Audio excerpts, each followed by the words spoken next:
Hello makers, welcome to Love Crafts. It's a great day today. Kate, what are you going to show us today? Marion, today I'm going to show you how to make a beautiful log cabin quilt. Oh, I love it. Let's get started. So to start with, I'm going to show you how to cut some fabric strips. Now I've got one of my fat quarter pieces. It's a scrap, so it is a little bit cut down. I've ironed it. I'm now going to fold it so that it is shorter than my ruler. Here you can see it's still fitting well within the length of the ruler. First, I'm going to trim the right side, my right side, so that I have a nice clean edge. If you're left-handed, please swap accordingly. So I've got my rotary cutter, and here we go. Look at that immaculate edge. It's fantastic. And now I've got my clean side. I'm going to rotate my fabric so that my clean side is on the left. And I'm then going to use my ruler to decide what size strip I'm going to cut. In today's quilt, I am cutting a 2-inch wide strip. And here you can see on my ruler, it's got my inches. And it's a nice big ruler, so I could cut whatever size strip I want. So I'm just going to line up my clean edge with the edge of the fabric, with the 2 inches, and I'm going to cut a strip of fabric. Ta-da! What a beautiful 2-inch long strip, 2-inch wide strip. I'm going to set that aside. I'm going to keep cutting more strips. So just keep doing the same thing, lining up your ruler with the edge of your fabric, cutting along, and there you go. You will build up a lovely little pile of fabric strips in all the colors you're using for your quilt. Next, we are going to cut squares for the log cabin. For this quilt, I have done a 3-inch square. So I've got my nice clean line, and I'm going to cut a 3-inch wide strip. So lining it up with my 3 inches and then cutting. And I'm now going to chop up my strip into 3-inch squares. So lining up my edge and using my ruler. There you go. Look at that lovely 3-inch square. And chop. And again. Now for today's quilt, I've done 4x4, so you're going to want 16 squares. But it's up to you. You can do bigger, you can do smaller. The size is dependent on the size of your quilt. And once you've done those, you're going to end up with a lovely pile of squares and strips. And then it's time to start sewing. So now it's time to start sewing your squares and your strips. So I'm going to start off with my square, and with my first strip, I've got this lovely pale gray one here. And you can see I have left my strip really nice and long. And that's because we can just keep eating into it, cutting and trimming and sewing. And that means we've got minimal fabric wastage, which is always really good. So I'm going to line up my square with my strip. In my opinion, this is too small for pins. Pins just distort the fabric. And fabric's naturally kind of a little bit sticky, so it kind of holds itself together. So I'm going to line those up. For my seams, I like a very dainty seam. So I have moved my needle so that it is the closest to the right side of the foot as possible. Different machines have different settings. On this one, it's this position here. It's often associated with the width of your zigzag stitch. So just have a play with your machine, see what gets you over there. So now I'm going to line up the edge of my fabric with the edge of my foot. That's how I keep my seam allowance in check. And for each seam, I'm going to do a few stitches forwards and then a few stitches backwards. Whoa! And that was like tying a knot at the end of each seam. So here we go. A few stitches backwards.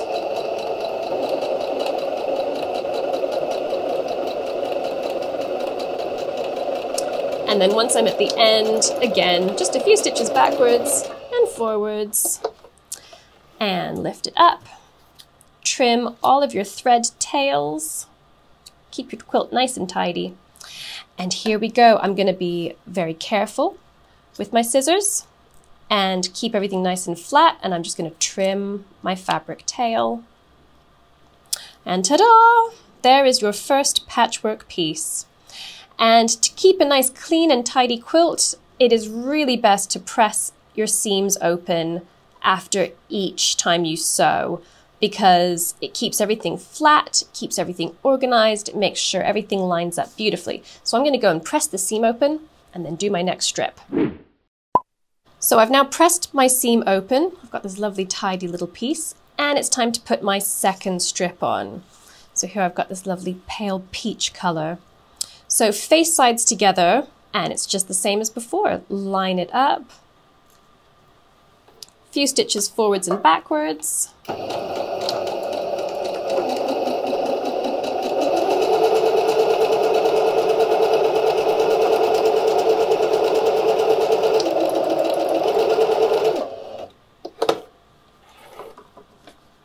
Trim your threads. Trim your tail.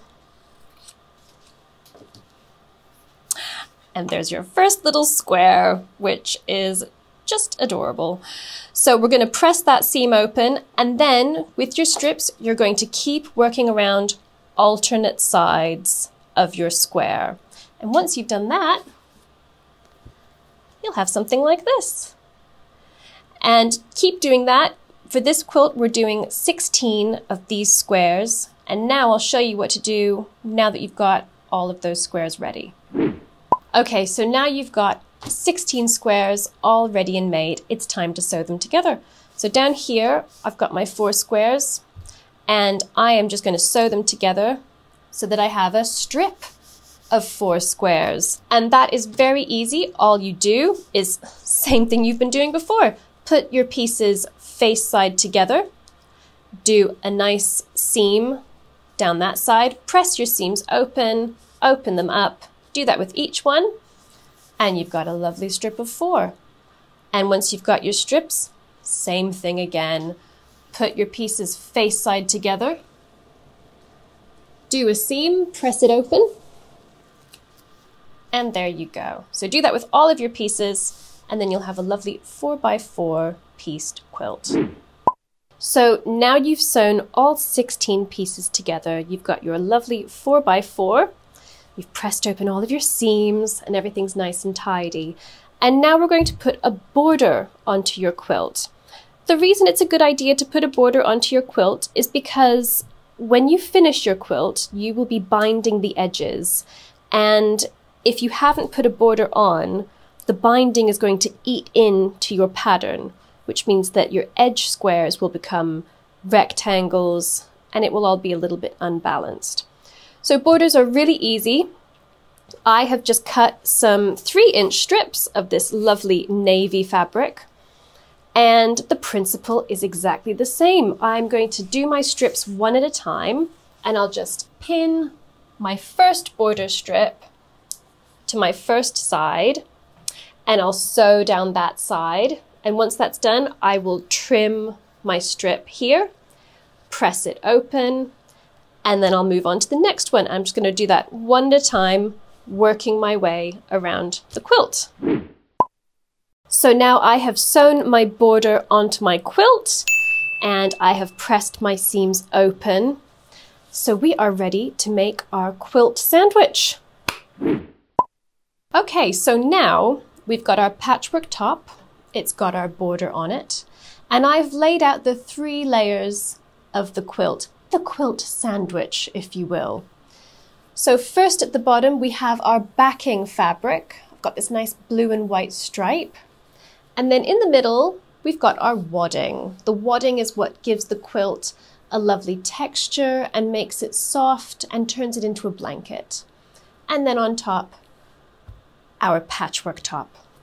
So when you lay out your quilt sandwich, it's a good idea to make sure your wadding and your backing are bigger than your quilt top, because we're then going to quilt our quilt, and that's joining all 3 layers together.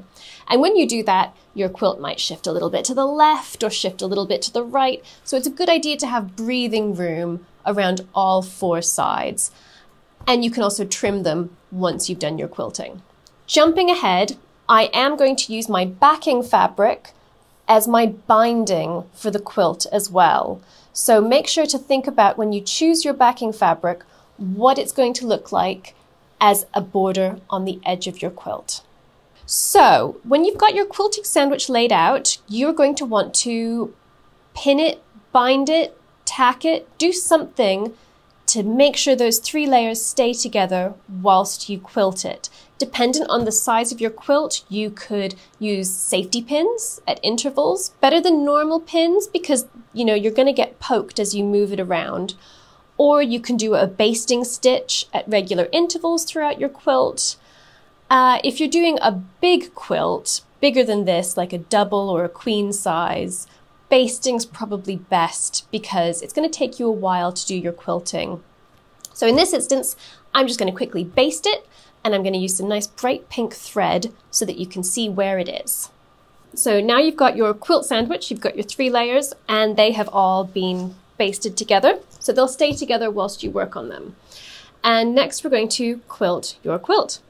I'm going to do it on the machine for this quilt, and I'm just going to use a simple running stitch with white thread. Now this pattern lends itself very nicely to doing your quilting stitches diagonally across each square in both directions. So that's what I'm going to do today. I'm going to sew in straight lines diagonally across the squares and then the other side as well. And I find that the way the pattern works, I don't actually really need to mark where I'm sewing first. I can quite clearly see what my next destination is in terms of the straight lines. So I go ahead and I freestyle it, but if you wanted to mark it with pencil or erasable ink, something like that, totally up to you. Let's get quilting. Okay, so with quilting, a good rule of thumb is when you start to quilt your quilt, try to work from the middle outwards. Again, this is to help prevent movement and puckering, stuff like that. So I'm going to first start by doing corner to corner. So I'm going right up to the corner of my quilt. I've now centered my needle. I had it far to the right for my actual seam allowance, but we're not doing seams now, so it's just centered so I know exactly where I am. I've also lengthened my stitch length to about 5 or 7, as long as you want. That helps account for the extra bulk that you now have because you're sewing 3 whole layers together. So once again, needle down. I'm going to do just a few stitches back and forth. They will be concealed with my binding later on. I still want to make sure that my stitching's secure. And here we go. And you can see I'm basically in this direction. I can just keep going from point to point. And you'll notice as you get into your quilt, it gets quite bulky. So just keep things nice and organized, nice and tight, and just keep going.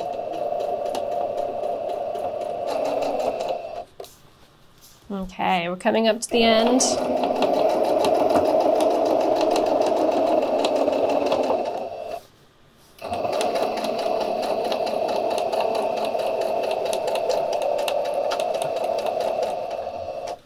Super.